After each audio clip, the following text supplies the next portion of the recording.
Alors, la prochaine communication qui s'intitule Comment améliorer la bientraitance du patient dans la pratique chirurgicale à l'aide d'un casque de réalité virtuelle 3D d'hypnosédation devait être présentée par Jonathan Abou. Il ne peut pas venir. Ah bon, voilà, non, c'était devait être présenté par Mouili, c'est ça? Bon, voilà, c'est Jonathan qui le remplace, voilà.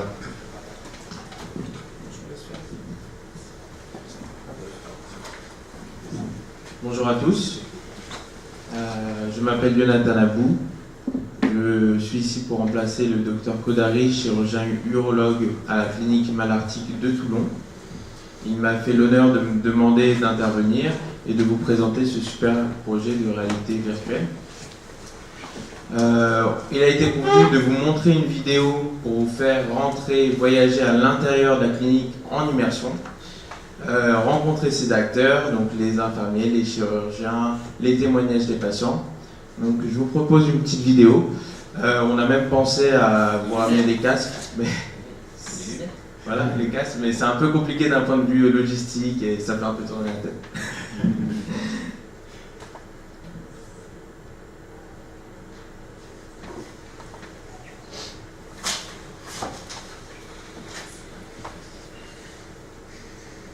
Qu'on éteigne un peu la salle. On peut peut-être parce que moi je sais pas.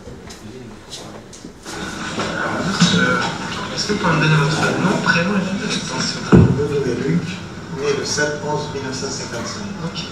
Vous êtes pourquoi, monsieur? Nous sommes des calculs dans la gauche. Ok, gauche, d'accord.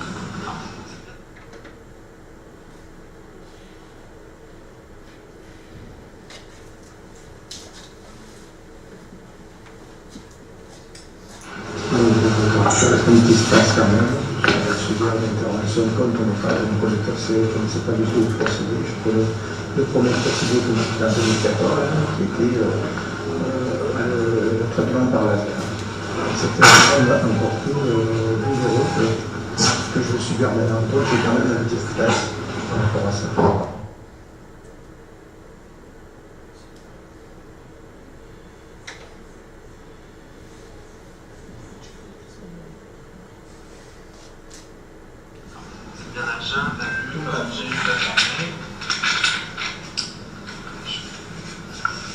Est-ce que vous êtes sous traitement anticoagulant?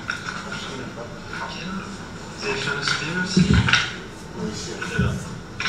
Nickel. Pas d'allergie médicamenteuse? Pas trop. Nickel. Ration parfaite. Tac. Donc si vous voulez, je peux vous proposer le petit masque.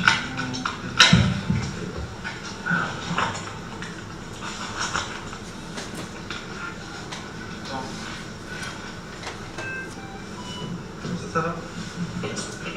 Je suis le docteur Kodari, je suis urologue à la clinique Malartic.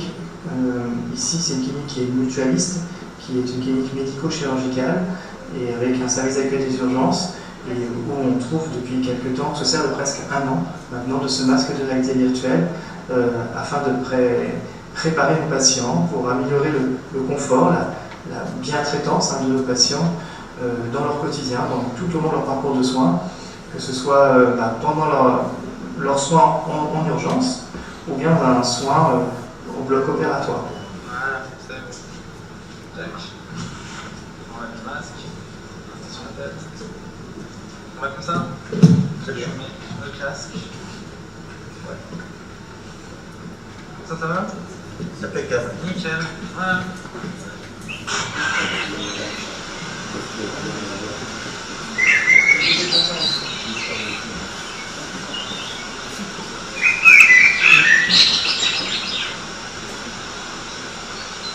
Moi je trouve que c'est bien d'apporter déjà quelque chose de nouveau parce que ça fait bouger la clinique aussi, ça apporte des choses. Après pour le patient c'est bien parce que ça lui permet de se concentrer sur autre chose que l'environnement qui est quand même tout blanc dans notre salle ou nous qui sommes en blouse, mais aussi de penser à autre chose pendant qu'on va faire le soin. Moi ce que je fais c'est que je leur mets tout de suite dès qu'ils arrivent et je leur dis que je leur touche l'épaule à chaque fois que je vais faire quelque chose et après je fais le soin.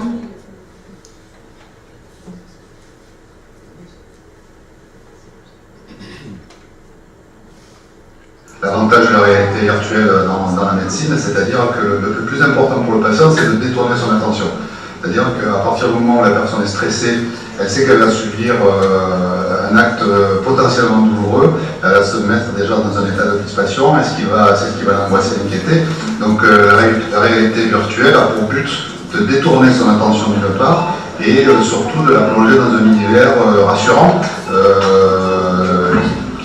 qui sera en mesure de la tranquilliser. Parce qu'en fait, dans un acte médical, ce qui impressionne, d'une part, c'est en premier lieu, tous les patients me le diront, c'est la douleur, c'est la peur d'avoir mal, et ce qui est parfaitement recevable.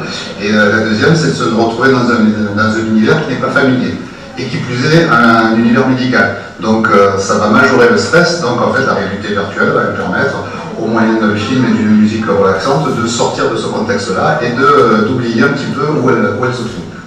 Bienvenue. Installez-vous confortablement.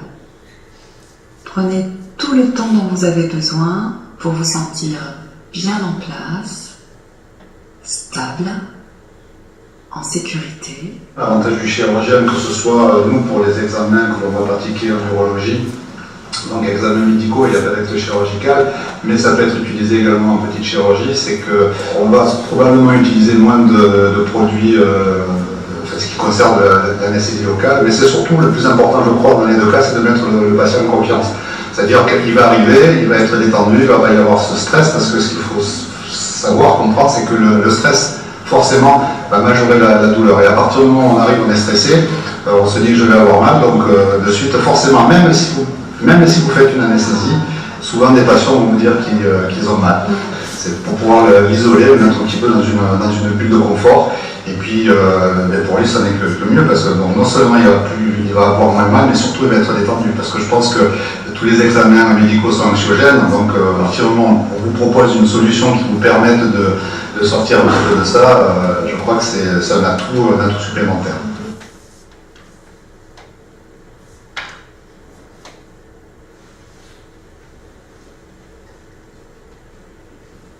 Évidemment, la première indication de ce masque, c'est la partie relaxation. Et donc cette relaxation, elle est principalement en préopératoire. D'une part parce que ça, comme on l'a dit, ça comble un peu un vide relationnel que l'on a au bloc opératoire. Ça y est, d'aller en salle de patient pendant ça. Oui, on monte la prostate.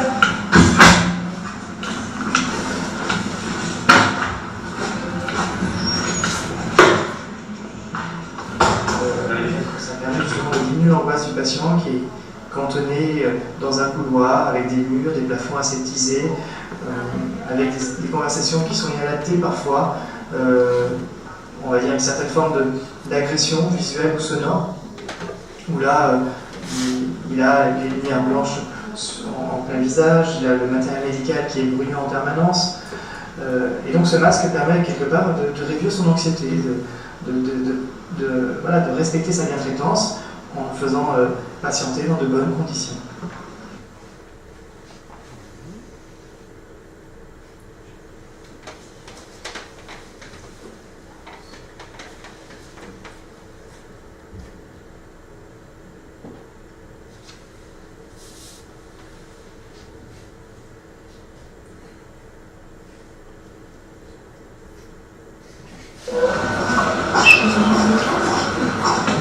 Oui.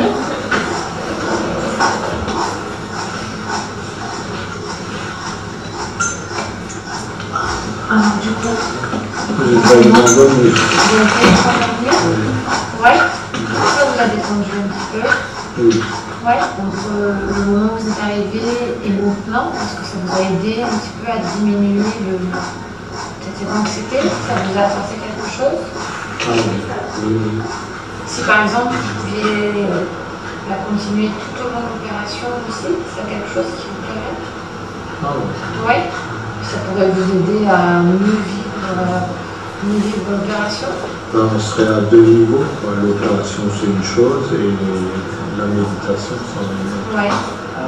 Effectivement, le bénéfice, en fait, il est non seulement sur la partie douloureuse et anxiogène du geste, et ça c'est important parce que ça permet de compléter les méthodes d'anesthésie habituelles. À ce jour, on fait les gestes sous anesthésie locale, mais on se rend compte qu'il y a un meilleur confort dans le soin.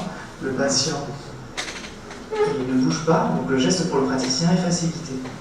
Pour l'instant, l'hypnosédation, on l'utilise en neurologie courante, mais les indications sont tellement vastes en chirurgie qu'il a toute sa place dans un bloc opératoire, quel que soit le geste, puisque cette relaxation est fondamentale pour que le patient puisse arriver serein, détendu avant une intervention chirurgicale. Et dans ces cas-là, l'avantage, ça serait qu'on puisse sur soi éviter une prémédication. Et puis l'autre avantage, ça sera de diminuer les doses d'antalgiques. Alors en fait, moi je suis anesthésiste en charge de précis pour ce matin. En principe, on fait une sédation et une analgésie par rapport à la durée et il ne faut pas que les gens bougent trop. Maintenant, il arrive souvent qu'en milieu de matinée, principalement, et sur la fin, la prémédication, vous l'avez exploré le matin, ne fonctionne plus trop. Donc là, les deux patients font bien le faire. Le masque aide beaucoup puisque je n'ai presque aucun problème par rapport au protocole de l'actuel. En prenant le masque, pas plus, j'arrive à injecter, même l'analgésie et certaines multimodales. Je sais pas, mais en tout cas, c'est bien plus.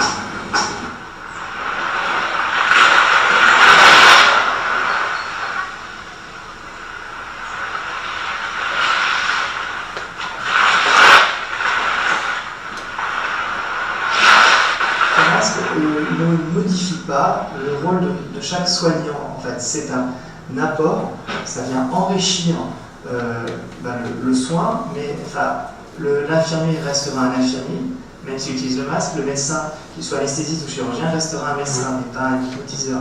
Le soin reste le même, c'est juste que la qualité du soin est au rendez-vous.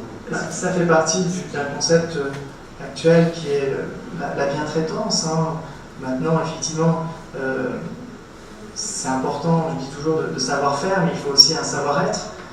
Pour les patients, ils le disent, ils le ressentent. Effectivement, ils ne viennent pas voir qu'un simple technicien, on parle de santé, on parle de l'humain, et effectivement, on a trop tendance à rester dans la technique et de ne pas voir ce qu'il y a autour, ce qui se passe autour du soin technique. Et justement, ce masque de réalité virtuelle permet encore une fois de pallier à ces mauvaises habitudes que l'on a malheureusement prises pour, comme tout le monde le sait, des soucis d'efficacité, de rentabilité, de gain de temps. L'utilisation du casque de réalité virtuelle. Je coupe, il restait quelques minutes, mais je coupe pour conclure. C'est important, c'est très intéressant de l'avoir testé sur la chirurgie urologique. D'une part parce que les interventions touchent à l'intime du patient, peuvent porter atteinte à sa masculinité. Donc cet appareil a servi justement à déstresser le patient. Et il a été fait 3 études de cohorte sur une centaine de patients pour 3 indications. Donc, biopsie prostatique avec le masque, hypnosédation et une anesthésie locale, une LEC sans anesthésie, et enfin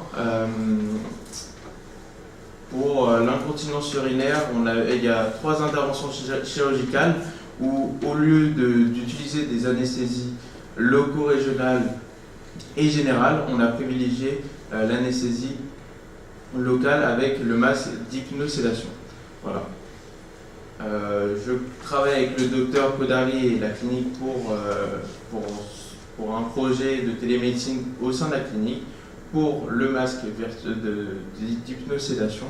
Et aujourd'hui, les résultats sur ces 3 études sont 83% des patients sont satisfaits de cette technique. Et on leur a demandé cette fameuse question, si l'opération était à refaire, est-ce que vous choisirez le masque ou plutôt une anesthésie qui peut faire moins mal?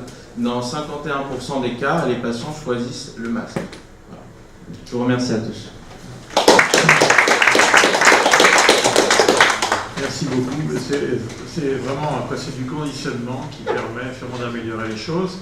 D'ailleurs, pour les malades, mais aussi pour les médecins, parce que les médecins, dans un état de stress ou dans un état de fatigue, peuvent bénéficier de ce type d'outils.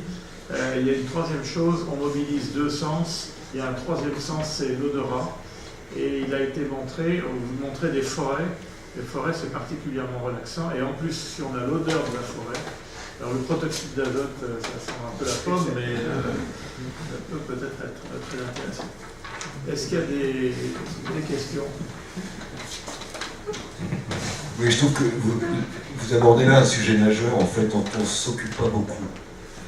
Bon, nous, on a une classification des complications qui s'appelle la classification de Clavien, où on s'occupe que des stades 3, 4 et 5, c'est-à-dire réopération, réanimation et décès. Mais en réalité, ça ne concerne que 5%, enfin en général, 5% des patients qu'on prend en charge. Et puis 95% des autres patients, on dit bah, c'est un succès. Voilà. Donc, mais c'est pas du tout forcément la vision du patient.